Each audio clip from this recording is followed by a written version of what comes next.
Okay, good morning.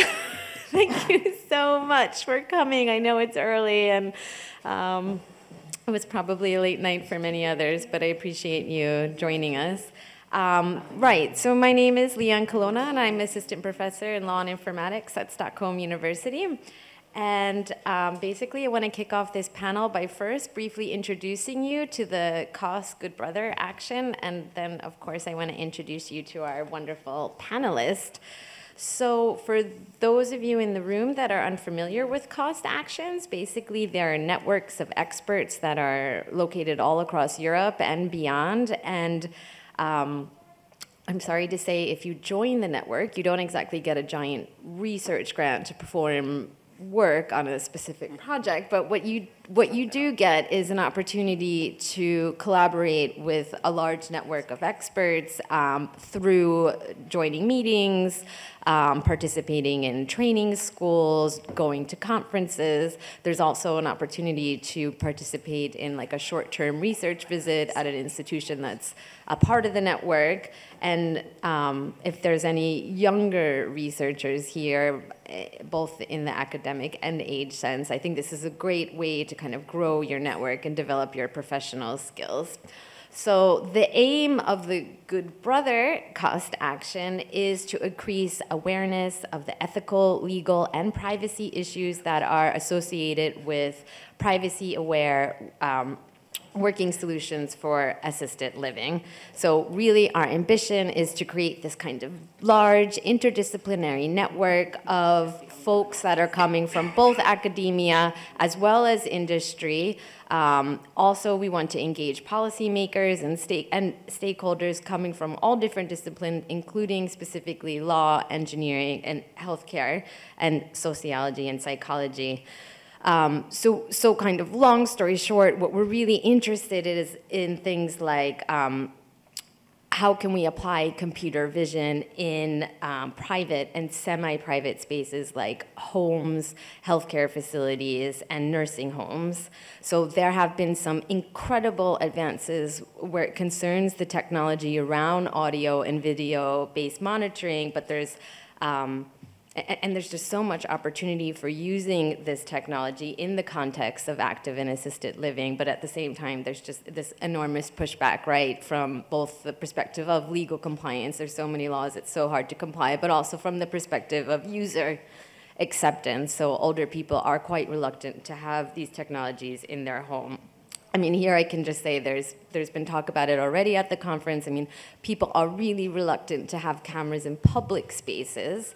And this is just kind of magnified in the home context. So, you know, this is, you know, kind of traditionally an area that has been designated with a very high level of privacy protection. And really, like, no one wants to have a camera in their bathroom. But the truth is there's a lot of information that you can discover there to assist older and frailer people to live at home longer and more independently. And really what we're trying to do in the Goodbrother cost action is to develop like innovative solutions to this rather complex societal problem and to increase user acceptance of the technology. So if you like what you hear today, we can't encourage you enough to get involved in the cost action and join one of our working groups. So now I just want to introduce you to our wonderful panelists. And these are just super quick introductions. So if you want to read more about them, you just have to find their profiles online. So first we have, well, our first speaker is going to be Alexander. And he is a full professor at the Faculty of Informatics and Computing at Singidunum University. He's also a guest lecturer at Harvard University and a visiting research fellow at Cypress Interaction Laboratory. He's also recognized as an expert-level instructor at Cisco Networking Academy program. Then we will have Birgit Morleon, who is an engineer who joined e-health well-being in the aging unit at the European Commission in 2017. She works on the digital transformation of health and care in the digital single market. And more specifically, she's focused on mobile health, integrated care, and active and assisted living. Then we have Edward Fash Villaranga, who is an assistant professor at E-Law Center for Law and Digital Technologies at Leiden University, where he investigates legal and regulatory aspects of robots and AI technologies with a special focus on healthcare. And last, but certainly not least, we have Karina Dantas, who is the CEO of Shine to Europe, as well as the chair of another cost action called Net4 Age Friendly. She's a committee member of Senelect 428 and a member of the expert team of developing the EU ethics frameworks for the ICT profession and AAL guidelines for ethics, data privacy, and security. So with that, I'm going to give the floor to Alexander, who's going to kick us off with a little bit more information about the Goodbrother cost action.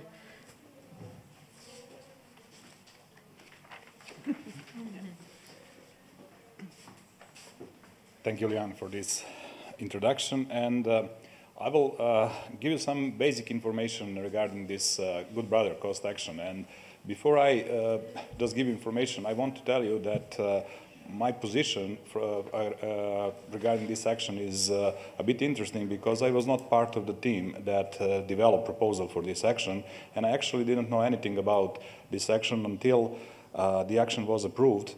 And I was leading a team that we worked on a project that used artificial intelligence to protect children from online threats, like filtering if they are being exposed to pornography, nudity, or predators, or some cyber criminals, or whatever. And we have there was a technological team. We worked on a technology and we developed some solutions. But then we ended up in a situation where we were struggling with this ethical, legal, and other questions. So we were not sure how to preserve evidences for the court. We wanted to cooperate with police force in order to identify these predators, etc. But we didn't want our tool to convert to mass surveillance tool, etc. And then my colleague told me there is exactly action solving this problem we are talking about. I was, what action is that? He told me there is a Goodbrother cost action approved this year, and this action actually, there is a great network of experts in all domains that we have no expertise in our team. So there are people from social science, infra law. They can actually provide all the framework that we need in order to make our solution really useful. Because we had two problems. One was to actually preserve evidence in that way that it is useful in court cases in case of predators. And on the other side, it was convincing people to users of this solution, potentially parents that want to protect their children, that this technology is safe. And then Goodbrother actually answered all these questions, actually is trying to and working to answer all these questions, because it is about using this very advanced technology today, like artificial intelligence and computer vision, audio processing, etc., to help elderly people, actually people over 65 and plus, to actually be in,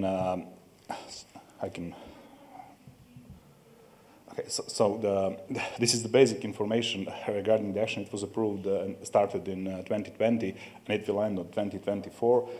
Chair is Dr. Francisco Flores as well, and currently, I think 38 countries at the moment we have in this action participating.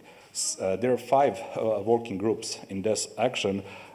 You see it's social responsibility, ethical, legal, social, data protection, privacy issues. That was actually one aspect that we couldn't provide for our project, and this action actually has a great network of experts that can answer that. Then privacy by design in audio and video data, which is extremely relevant not only for ambient assisted living, but also for any other field where you use artificial intelligence and other advanced technologies while surveilling some area, is it private or public or whatever.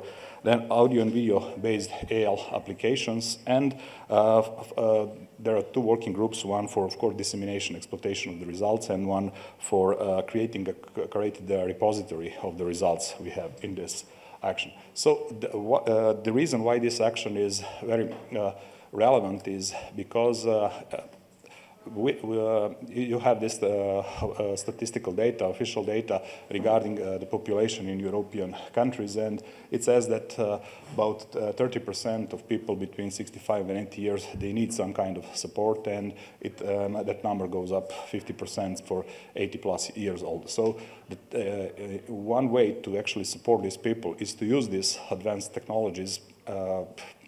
Probably artificial intelligence is today the most advanced way we can use and apply technology. And the problem with this technology is actually that people are not very aware of this technology. So in some cases, people use this modern technologies without any critical view of it.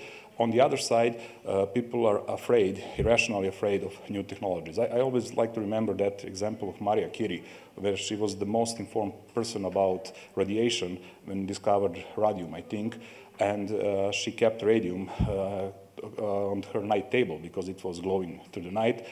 Actually, it was very dangerous for her health, but she had no idea, even if she was the most competent person in that field. So on one side, we can use these technologies in a way that can be very harmful, and we see that with many problems, technology, not caused by technology, but where technology was used for hackers and other people. And on the other side, there are some irrational fears that I do not want to use that technology because it can potentially be very harmful. And you know that even you have these official statistics that it is like 10 times more likely that the driver will get heart attack than the autonomous car will make some accident. People are more afraid to put their lives in hand of technology than and of humans. So all these aspects, actually, you can have a perfect technology, but if you do not address these questions correctly, it can actually be it can actually limit the domains where you can, or potentials of your technology. So in this section, what we use is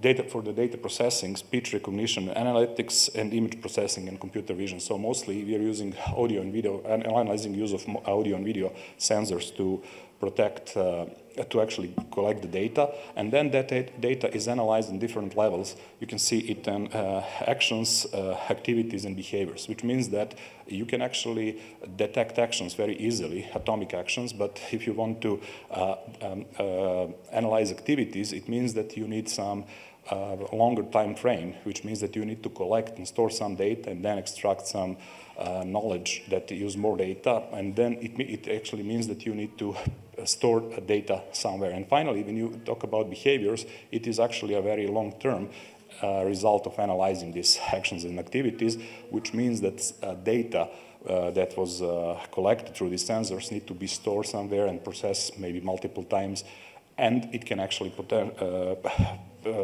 intrude some privacy. So for privacy aware, sorry, I just need to, okay. So there are some ethical, legal, and privacy, Leanne, you tell me when I'm 10 minutes.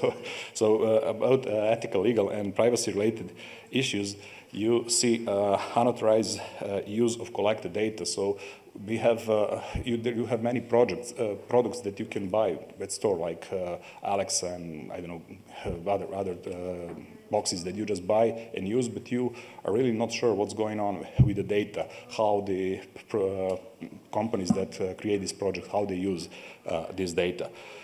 Benefits with privacy concerns, this is exactly what I addressed earlier, is in some cases you are more interested to have some benefits why you are underjudging these privacy concerns and potential threats. On the other side, in some cases people are saying this technology is very dangerous, and then because of some not so serious privacy concerns, they are actually refusing to get benefits from that technology can provide.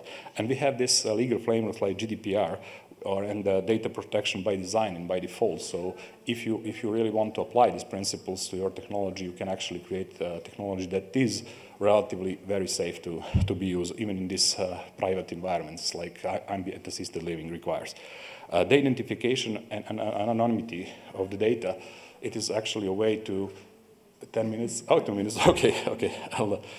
So another big aspect is if when you anonymize the data, you can actually protect privacy of the people. But the question is, could you actually do that in a way that is really safe? So could you really remove all the data that is identifying the data with users? And also, on the other side is, when you remove the data, could you actually, is that the data still useful? Can you really use that data to provide specific service for that user? Because you can have I mentioned behaviors. So you have different profiles, different users, they have very different behaviors. So if you train your algorithms on the data collected from one user and then try to apply that to another user, it can actually be useless. So these are all questions that Goodbrother is trying to address, and as you can see, there is a great variety of different fields and experts.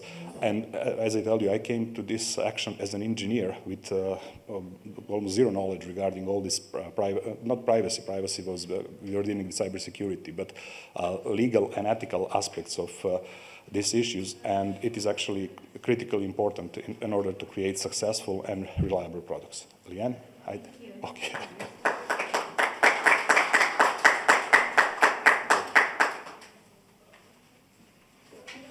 Well, next up we have Birgit Borderline from the European Commission.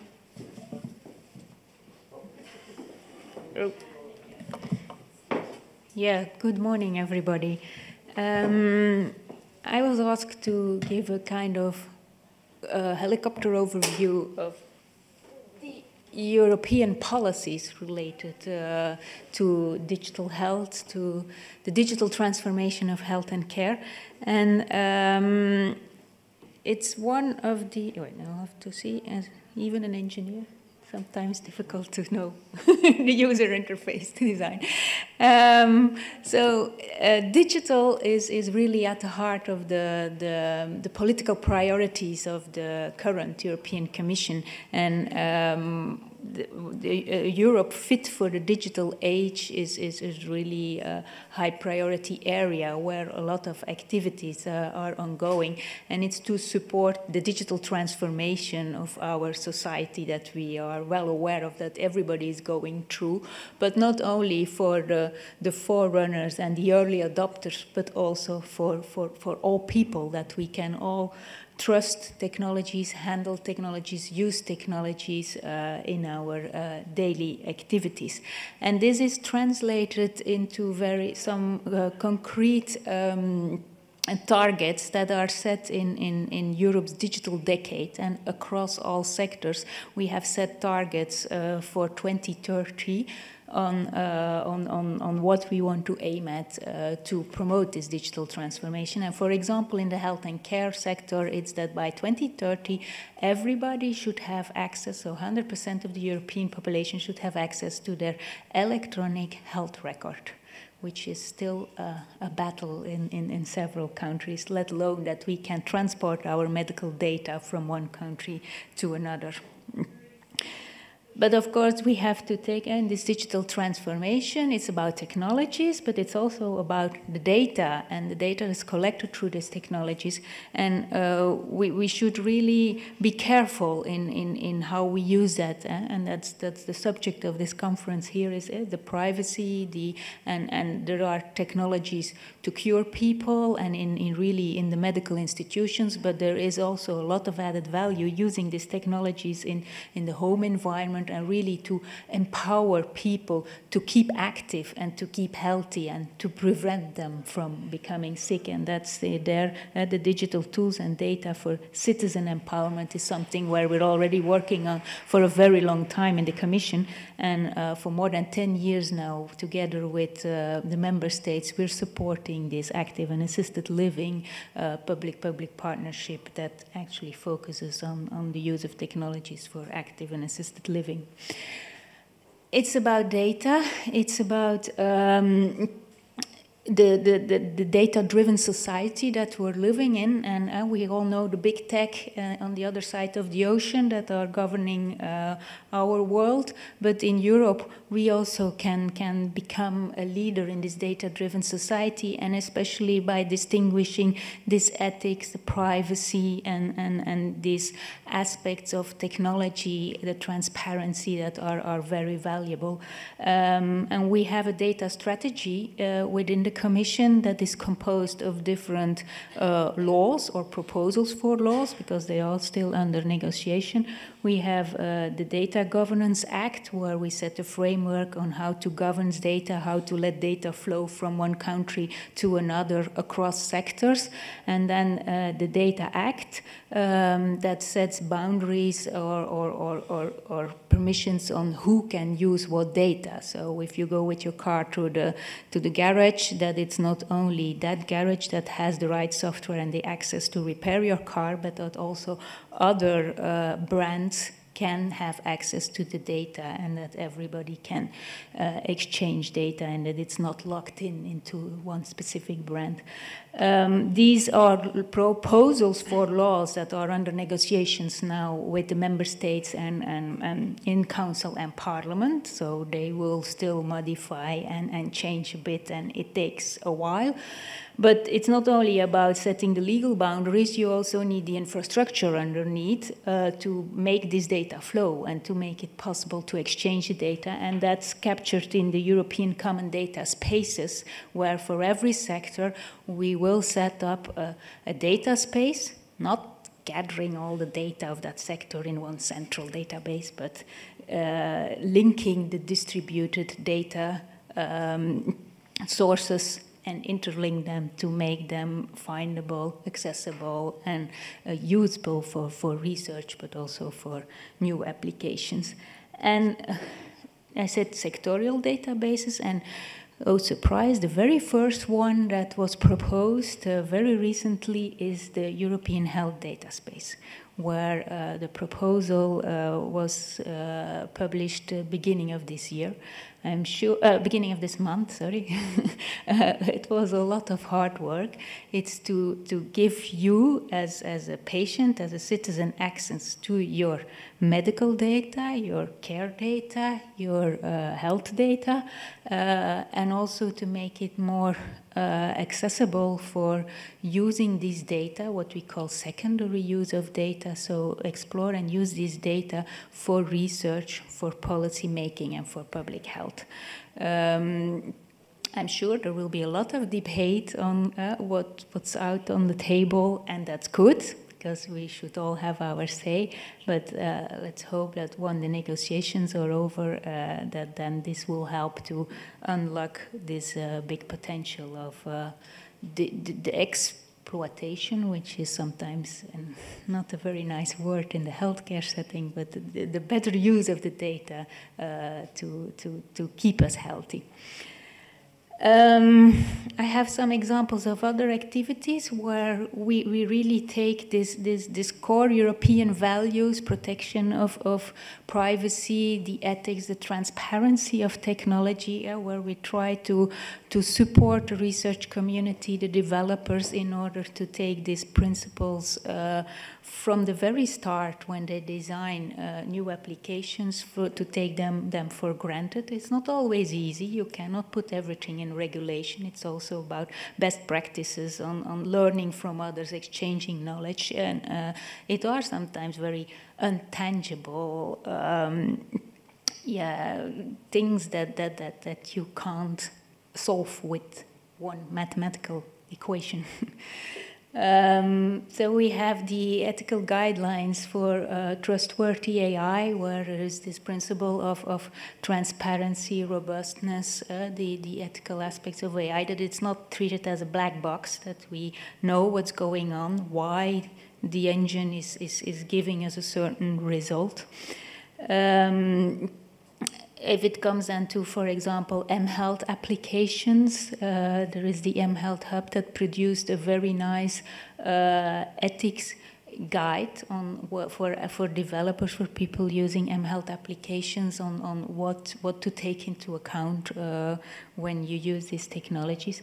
There is the ethics guide of the active and assisted living program that I didn't take on board in these slides, but that Karina will certainly tell you more about. And there is also hard law, but there is also soft law. You don't have to regulate everything through hard law. Also, standardization is a way. Labeling, certification is also one of the activities that we value a lot, and together with industry is another way of harmonizing, of making applications interoperable, compatible, and exchangeable. And also there you can pay attention to the credibility, the validity, and the quality of the applications. And that's, for example, what in the mHealth label, as we call it, or a label for health and wellness apps. It's actually a technical specification that was adopted last summer by ISO 10 to kind of like you have your household appliances where you have this energy consumption labeling, to get the same philosophy to give a quality label to mHealth applications, because there are so many mHealth apps out there, but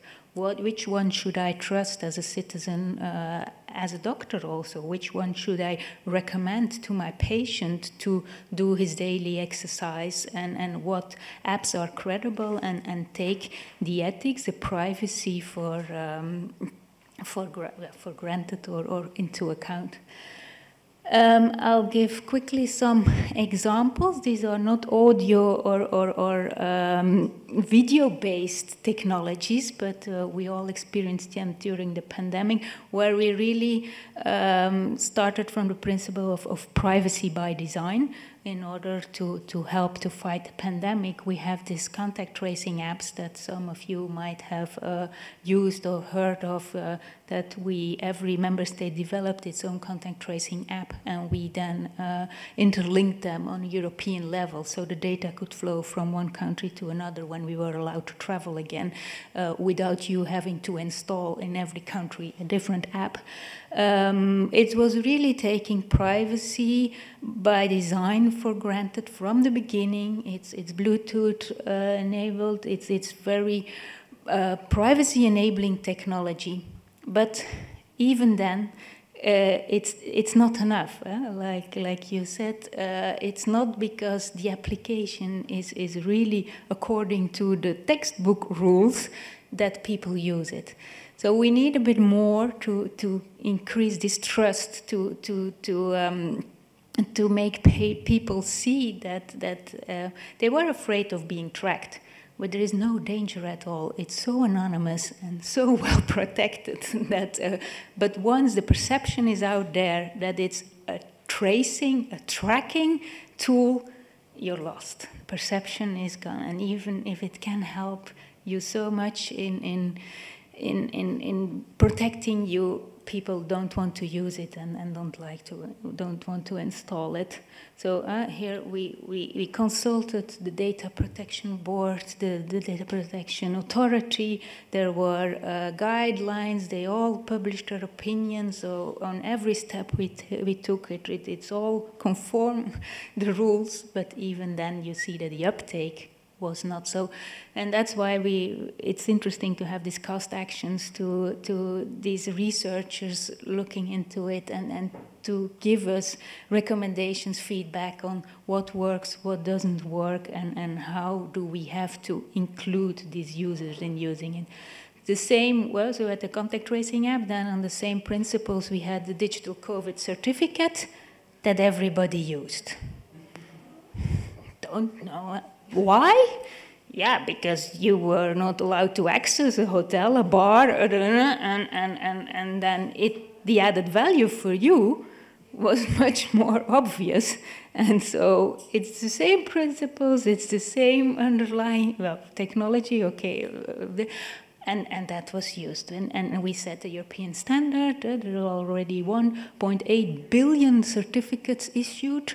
All countries all over the world are asking to connect to this gateway. They want to use the same standard, and there it works.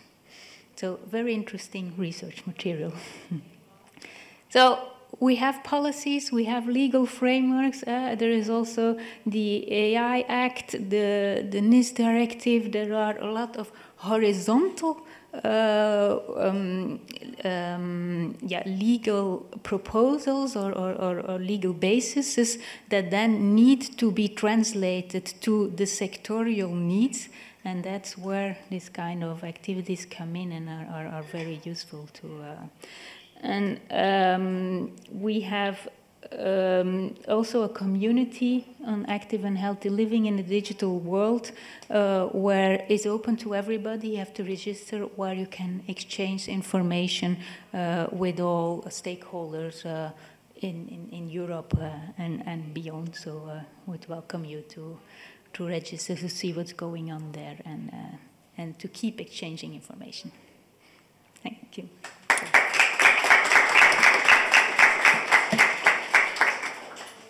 Wonderful, thank you so much. And I think it's a perfect segue, that penultimate slide at least, with all the regulations and laws, because now we have Assistant Professor Edward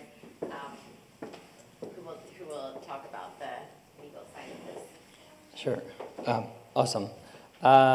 Perfect. So yeah, I actually wanted to say that it's vice versa with when Alexander was saying that in the cost action we have social science, and so we also have the technology side, and that is what we are lacking so much when we are at the School of Law, in which like we just see regulations and articles, and we sometimes do not see what's the technology about. So I want to talk about some of the work that we have been conducting in the cost action. We delivered a white paper that tries to map out what is the state of the art of all of these ethical, legal, and societal aspects of active assisted living technologies. And you can check our website. It's goodbrother.eu, and there you can find all this information. And for today's presentation, I'm going to talk a little bit about this promise of the technology. What is this technology and what is it benefiting us all for? Then I'm going to talk about a little bit of the tensions that we have seen also from this side. And then I'm just going to give you a little bit of an overview of how we envision operationalizing these aspects in the context of AL. But before we start, I wanted to ask you, how many of you use any health-related technology, apps, tracks? Yes, yes, yes, well, a lot, very good. Are they working for you? More or less, yeah. Yeah, you say yes. And then I have a question, like, if you would have to take care of your parents or grandparents, would you also try to use that technology? You say no? Yes? No? Yes? Say no? No. Why no? Why yes? They can't use it. They cannot use it, okay. Okay, and you don't want to have time to teach them and so, and you say yes because? I think it's easy when it's a big distance. Yeah. My grandparents are not living in the same city. So we would bridge a little bit like distances, no, between our beloved ones, no. You already see like a little bit like of attention and like what would you do? The question would be what your parents think about it, no, like and how do we deal with this? Have any one of you have seen the movie Robert and Frank? Yes? So Robert and Frank is an example of, an illustrative example of how a loving son is trying to help his dad in managing his daily activities. He's start being a little bit not caring that much about the environment and to clean, and it becomes a little bit too much for the dad. So he sends this butler robot that actually helps him cleaning and cooking and so. And as you may imagine, there are a little bit of tensions, like he's trying to push Frank for having a much healthier diet and so, no?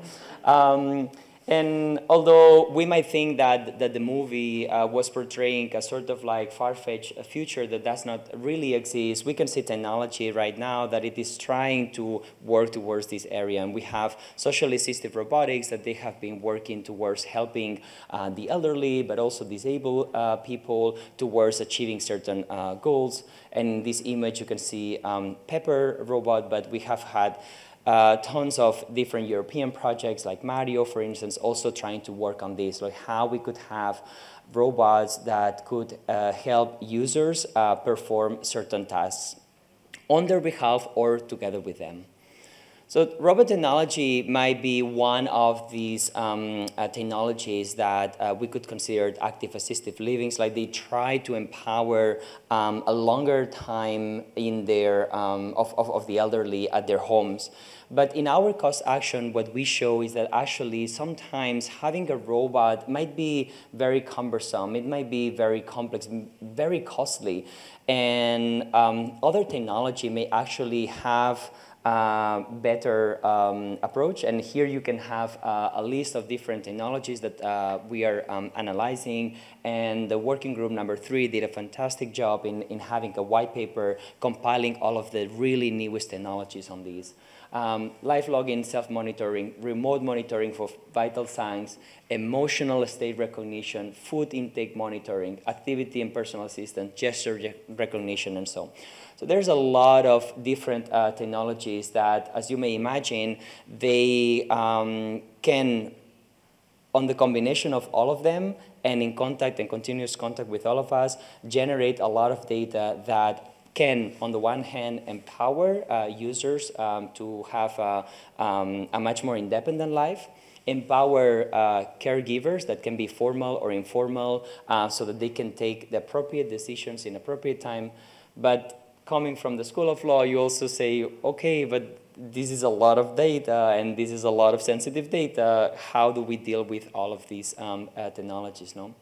Just to give you just a very quick example on technologies that the European Union is trying to focus on, they are working on smart mirrors in which we can have information about pupils and about other features on our skin, in which the results are displayed in infographics, and that then carers and health professionals can access this material in order to prescribe medication, schedule appointments, and send reminders. No? The idea that they really have is to monitor a person's emotional and physiological state. So just to go to the next part of the slide, if you remember in the movie, and if you haven't seen the movie, you need to watch it because it's quite fun and moving at the same time. Robot is trying to say to Frank, let's do a project. Let's be motivated. Let's have a routine. Let's work on this. And he's saying, why don't we do gardening? And then Frank is saying, I'm not gardening, sorry. And actually, he was a professional burglar. And what he said is like, you know what? We're going to have a project. We're going to steal the jewels of some of the other characters in the movie that they seem to be a little bit mean. And well, actually, that is helping Frank to have a better focus. He's motivated. His levels of happiness are increasing. And it's actually working a lot for him. And when I usually discuss this movie with some of my students, they keep talking about the relationship between them, how that could be great and empowering to them. And then I keep telling them, but do you know that the stealing is a crime, right? Like, you are the School of Law. Like, you understand that this is a problem, no? But still, they see like the tenderness of the relationship, and you understand also that there might be moments in life in which these tensions might be bended depending on the context of use. And it is a little bit about these tensions that we were confronted with when we were writing this white paper that I very much encourage you to read for as already mentioned by Alexander, but also by the colleague Brigitte, we have really a lot of different legislations. We also have soft laws. So trying to navigate all of them, it's a little bit challenging. If it is challenging for a legal scholar, I may imagine that from a developer's point of view, might be even a little bit more difficult. But I just want to zoom in a couple of them that, that they are like a little bit more interesting for us. For us, when we are working on these technologies, basically we are thinking that, I may need 4, but we are confronted with the idea of monitoring versus safety, no? And in a way, although traditional caring practices come from our love and our feeling of caring for someone, they are indeed being monitoring. And when you have technology that is mediating that monitoring, then you will be confronted with the different values of the different companies that they are going to be involved. A lot of the attention is being focused on these emotional recognition systems. It seems to be out there the really strong idea that we can, through objective means, identify inherent states of the people. And that this is happening in emotion recognition systems, in gender classifier systems. And once you are trying to do so, you are much more prone to errors because what you are feeling deep inside might not translate to the same emotions that the people are trying to work on. And on the top of that, I don't think that we are discussing enough what is the classification of emotions as data within the GDPR and personal data framework, because emotions is who we are as humans, and reducing all of that to the readiness of technology, but also to the the readiness of technology, but also to just physiological data. I think that would be like reducing very much like the emotions, no? And so. Yesterday we saw, I don't want to go into detail on this, but like what we will see is that the interplay between all of these different legislations are going to create several tensions. I never found any developer with a strong need of circumventing legislation, that they are actually very concerned about how to comply. So I think that now that we have the European Commission also here, we should very much try to ask for much more clarification and much more precise guidance so that we really ensure that this technology is safe to use.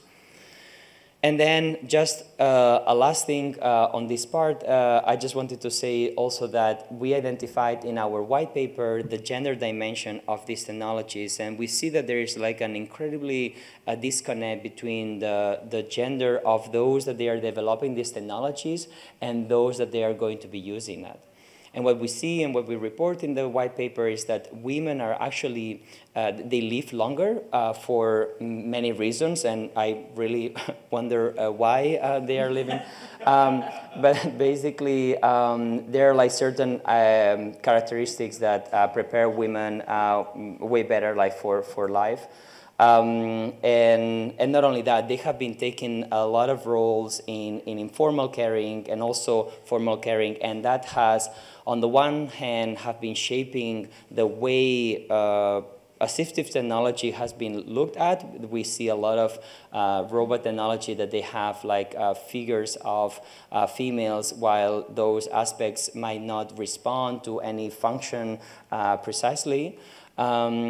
But what we do say is that in our action, and this is a quote from our white paper, is that if these systems are going to involve and affect more women than men, therefore a special focus on women's needs and demands is very much needed, and it's very much lacking right now. And what you have been seeing already in this presentation so far, we are talking about not only about the gender dimension that is lacking, but we are very much lacking an intersectional dimension. And I just don't want to read this, but we can post the slides out there.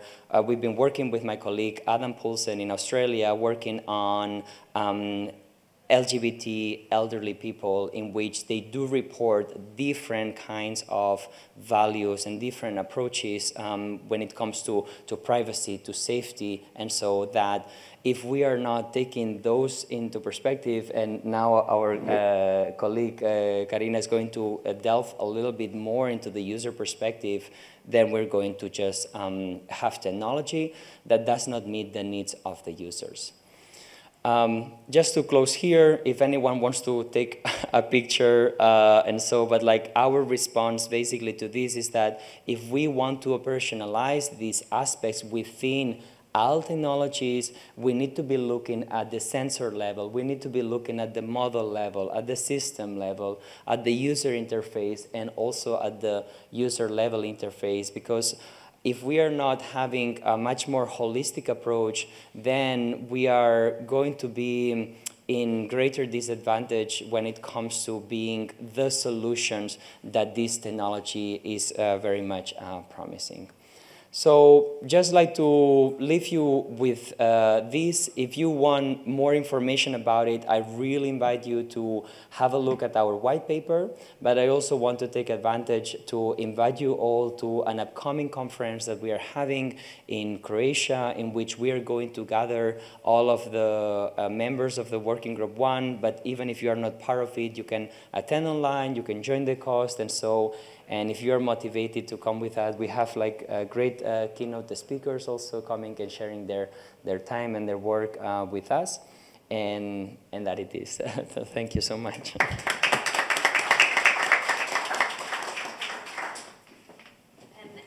as Edward mentioned, last but not least is Karina Dantas, who will give us the user perspective.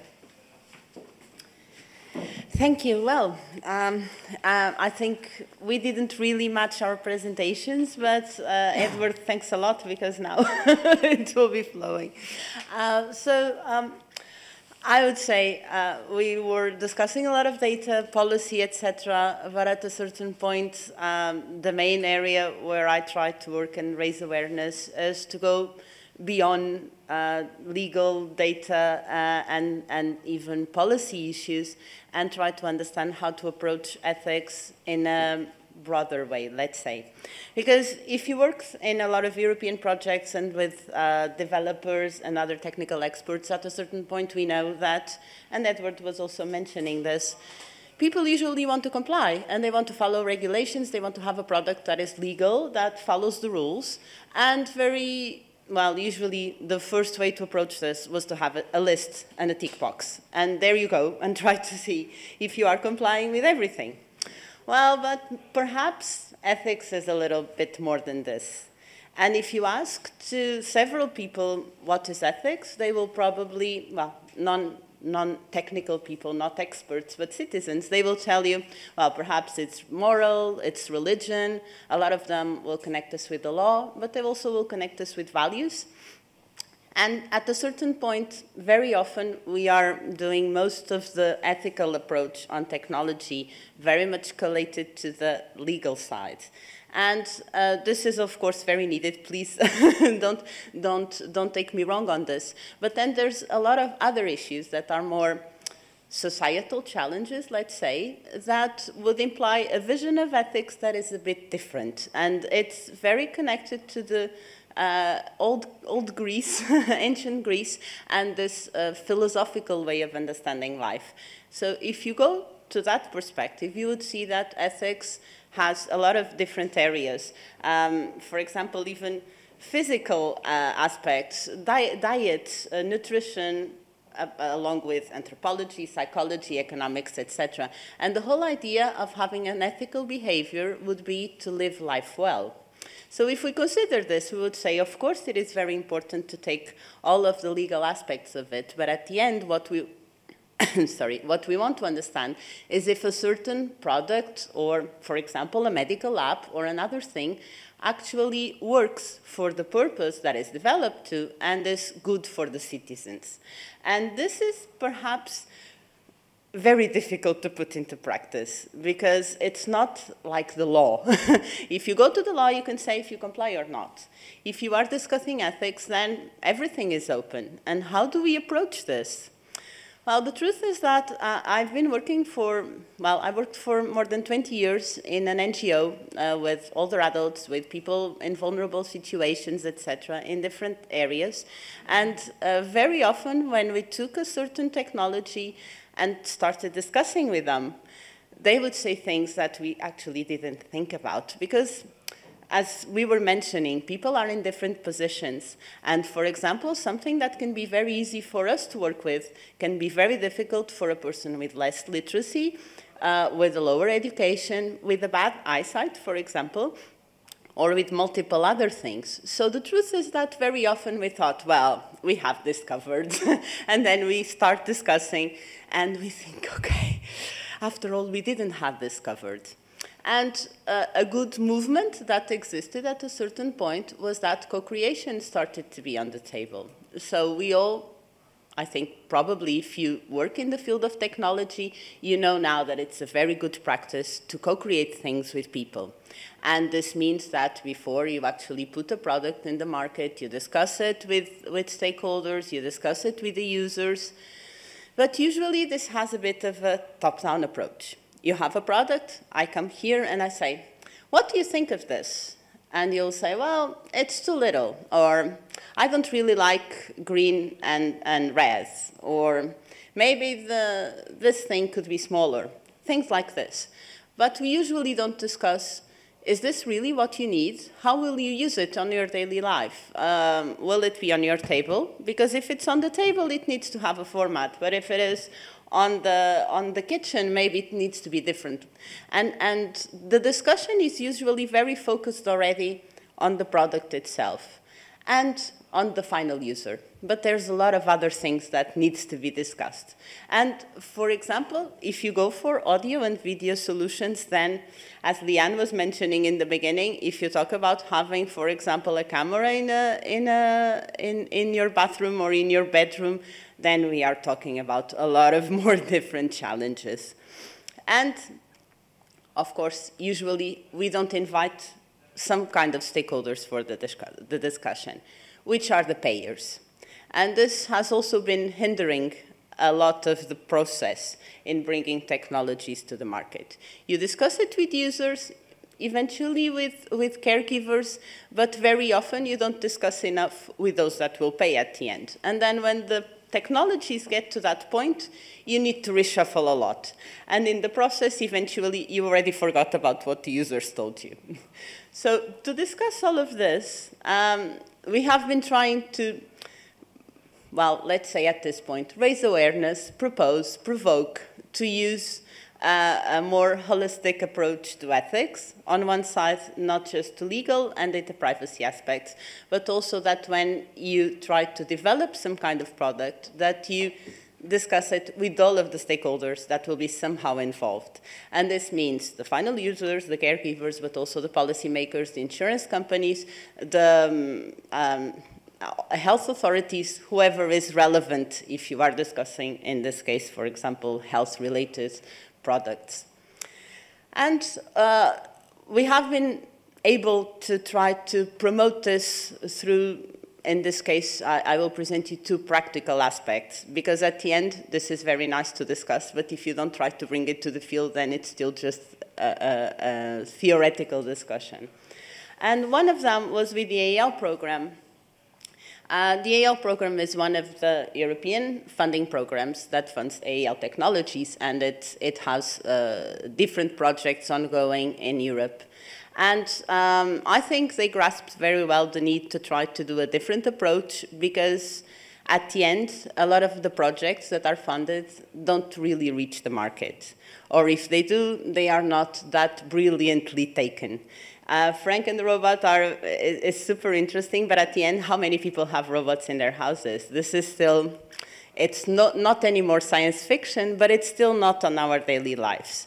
So the truth is that we need to pave the way better to somehow use technologies in a more practical way, daily life way.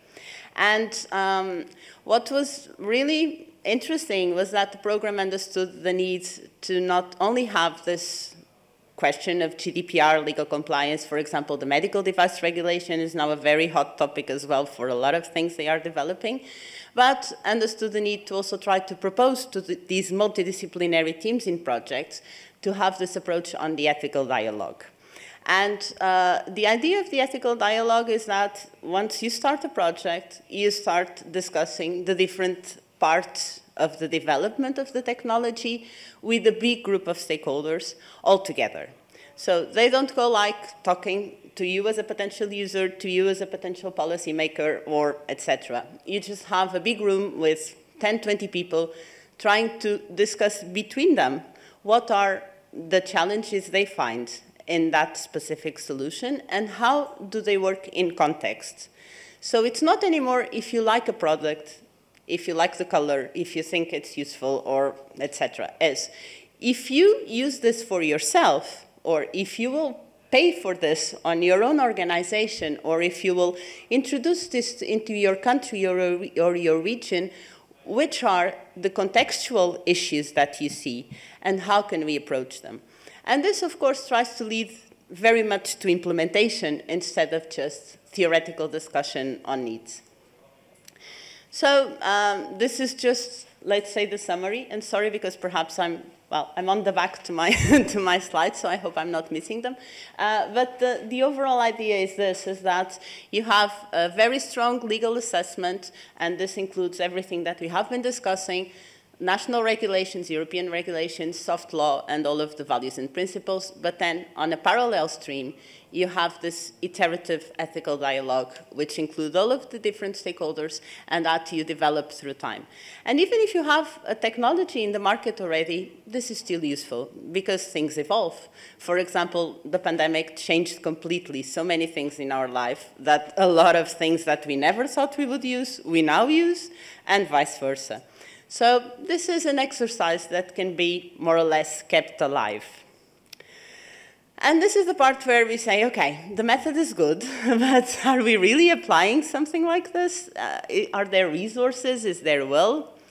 And this takes us to an initiative of Sensenelec, a technical specification as well, a bit like with similarities to what Birgit was presenting before on the medical label, on the health apps label.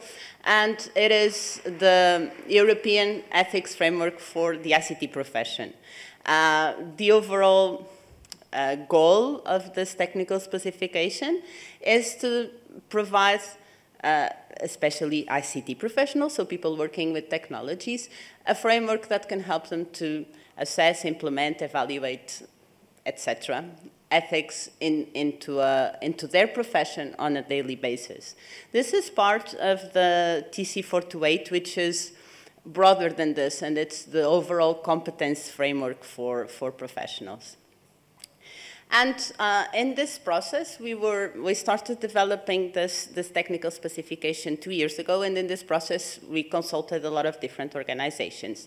And overall, what they told us was, well, we don't know very much about ethics. We still don't fully understand what is at stake. Everyone understands the part of the law, but there's a lot more factors that we don't understand. And the truth is that, yes, we tick the boxes, but it's not actually something we discuss about. For example, almost none of the organizations consulted has an ethical advisor or a meeting to discuss ethical concerns. And a lot of these organizations, for example, work on AI. So they have a legal department, but not something on their professional workflow that directs them to ethical challenges. If we think, for example, that a lot of these professionals are developing algorithms, big databases, etc., this is actually scary. So, the truth is that all of them says, we would be interested, we think this is missing, but we really don't know how to put this in the flow. Also because we work very separate. For example, I developed this small thing of the algorithm, and the other colleague develops this small thing of another part of the architecture. Well, I'm not technical, maybe I'm saying something wrong, but the idea is more or less this. We develop our small things, and then someone puts everything together, but we don't really have the big picture in mind usually. it's very difficult to assess ethical challenges if you don't understand the final purpose. I'm just very busy usually developing my small part. So because of this, okay. So because of this, and I will pass this forward, what we tried to understand was how can we take such a framework into the organization. So it seems like the professionals are motivated, but then we need to deal with the managers and the owners of the organizations, and this can go either for research or for big IT companies. And to that, well, we put together a number of conditions, let's say, having people devoted to ethics, having, of course, commitment from the boards, etc. And then at the end, this is probably what more or less summarizes it. The idea is that you need to have a plan, and the technical specification helps you on this. And then the procedures, which is, well, if you have a list of tools, the code of ethics, the ethics team, and then how do you train the professionals for this, because this is key, and at the end, how do you implement it on a daily basis? What are the meetings? How do you do a report, etc.? And through a certain workflow, perhaps things can be discussed enough so that they will, with time, be part of the daily life of IT companies. So, that's it.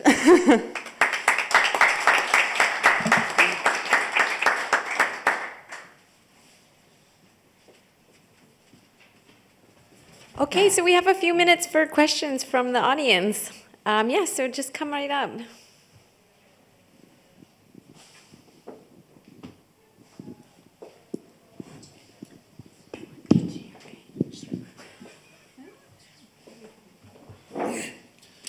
Hello.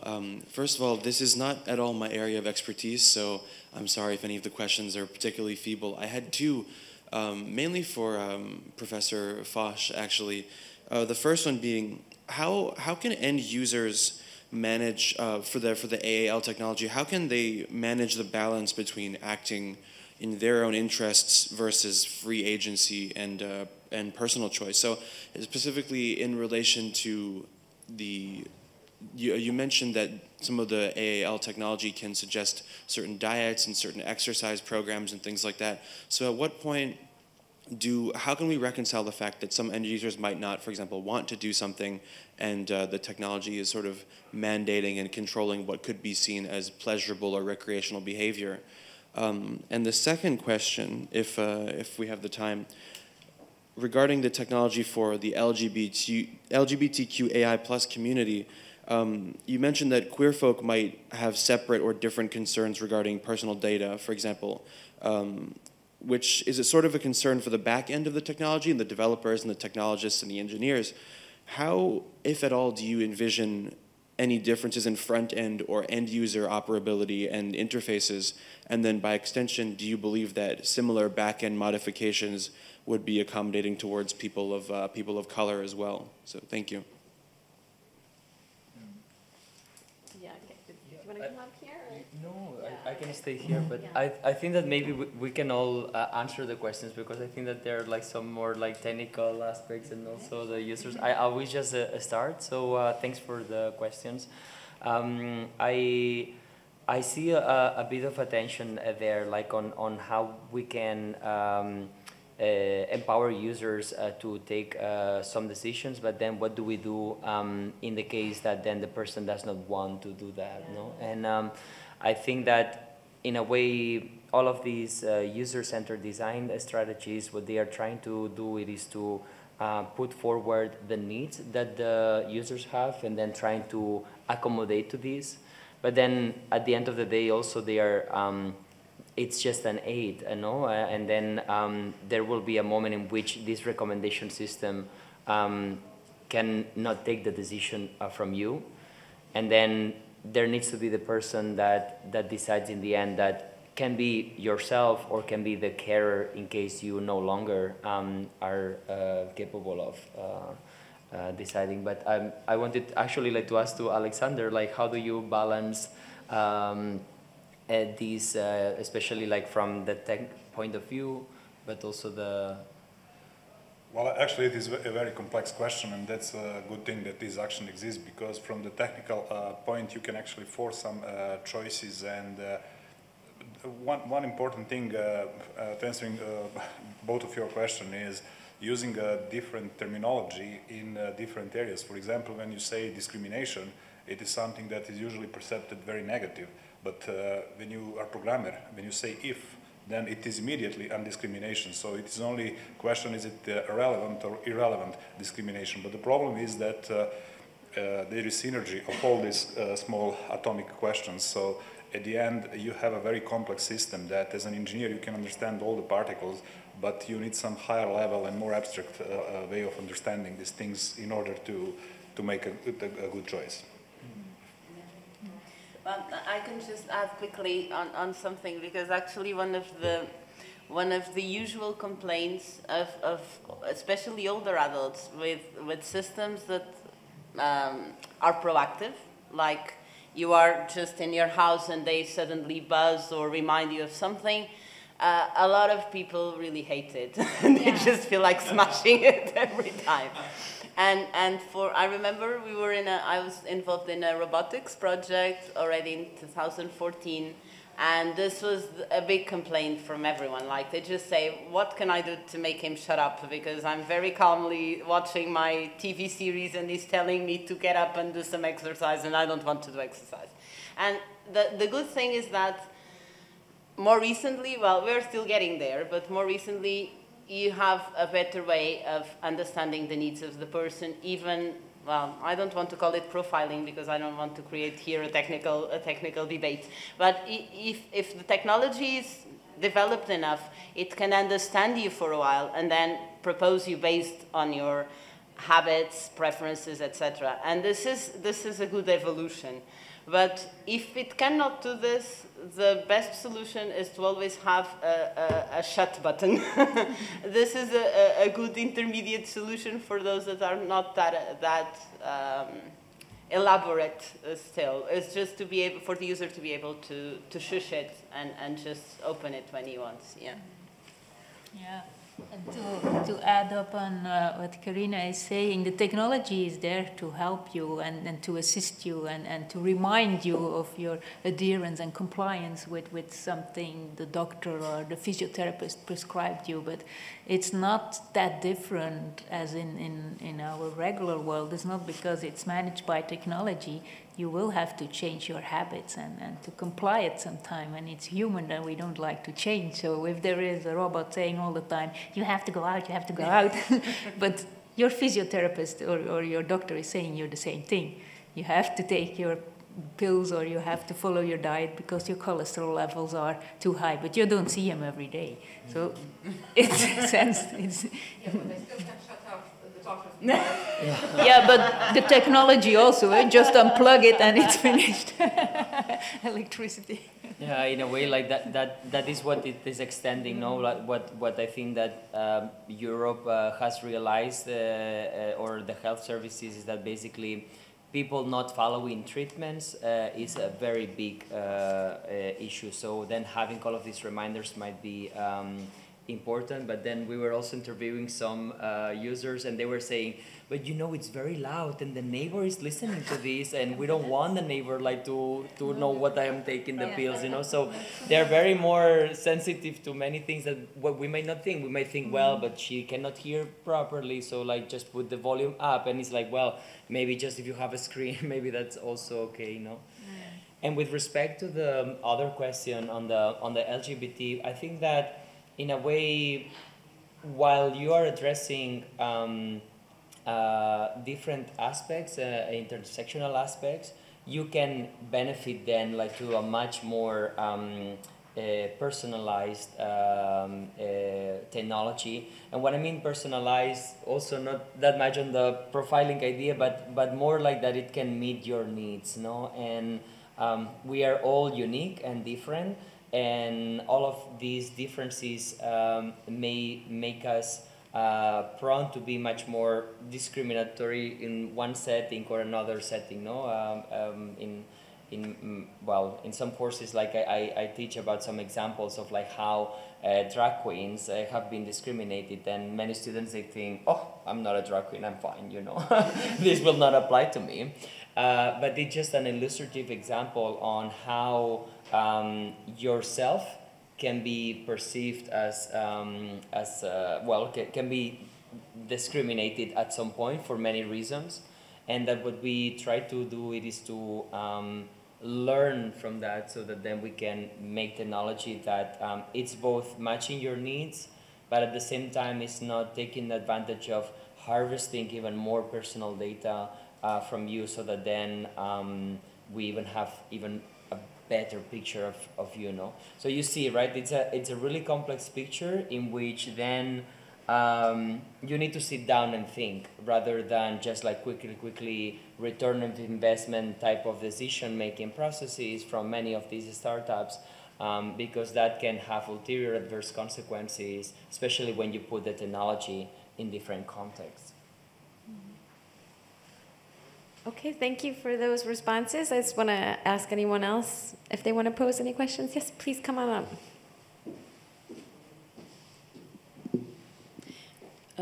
First, good morning. Thank you for your very interesting presentation. It was a great panel. My question is more specifically to Mrs. Brigitte Morion, because it's about the European data space. So I was wondering what is the Commission's vision about the public and private sector relationships regarding with this health data space, either about the setting of the distributed spaces in each country, or the use of the data, and what will be the public or common good, let's say. Thank you. Yeah, so there are a lot of aspects that are covered by this European data space, and as I said, it's part of a bigger data strategy. So the governance, the rules on the flow of data from across sectors between private public actors, it's all part of the setup for the different sectors, but then specifically for the health sector, there are some particularities, and it is personal data and sensitive data compared to agriculture data or mobility data, where it's not it's easier to anonymize, let's say, and the governance. So it should encompass all the data sources, data providers. So public, private, and we very much welcome private actors that also want to be a node or connect to the data space, respecting the governance principles that we will set out together. There are some there is a proposal out there that is open for debate now, and but there are two different use cases, let's say. So the use of data for care delivery, so what we call the primary use and the continuity of care, so in the hospitals, in the institutions, and then the use of data, the access to data for secondary use, where we can use it for research, policy making, but also better market authorization, regulators that can have better access to data, and that we can use data more also in the market access procedures and things like that. So that's but the governance, the infrastructure, the access, it's all part of the... It would lead me too far to go into detail. It's more than 100 pages, so we might need a separate debate on that. Yeah. Oh, okay. Sorry, I had one very last question. A lot of the media that we saw in the slides and the pictures of the robots that are being used are very simplistic in their design and in their appearance. Have studies shown one way or the other whether the end users prefer something that is more inhuman or more human? Because obviously, what with aesthetics and the uncanny valley and developing things that are human and geminoids and things like that, there's a certain line, I think, that as engineers and as human beings, it's difficult to cross in terms of realism. So is it better to keep things simplistic and clearly robotic in their design, their physical appearance, or should we move more and more towards very humanoid robotics?